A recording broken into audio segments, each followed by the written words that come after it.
J'ai eu du mal à préparer ce billet parce que j'avais envie de faire un truc sympa, j'avais envie de faire un truc un peu fun. Bon, je suis loin d'être Paul Mirabel sur France Inter, mais oui, j'avais envie de vous faire rire. Ne te déprécie pas. Spoiler, ça n'arrivera pas.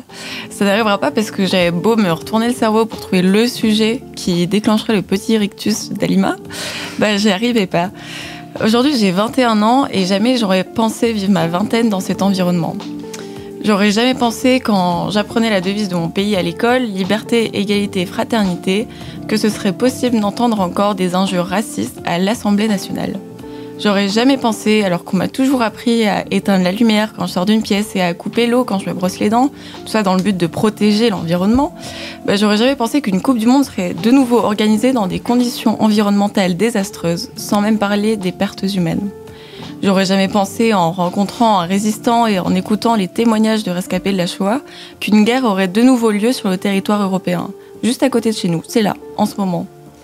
J'aurais jamais pensé non plus que les partis d'extrême droite gagneraient tant d'importance en 2022, le peuple italien allant même jusqu'à voter pour un parti ouvertement fasciste, moins d'un siècle après l'horreur de Mussolini.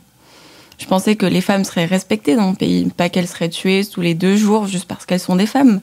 Je pensais que les États-Uniennes auraient pour toujours le droit à l'avortement, que les Iraniennes ne se feraient pas arrêter juste pour un foulard mal porté, que les Ouïghours ne se feraient pas avorter et stériliser de force dans l'impunité la plus totale.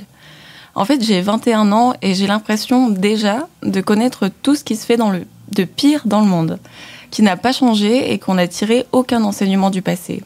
Finalement, on pourrait presque lire l'actualité dans les livres d'histoire.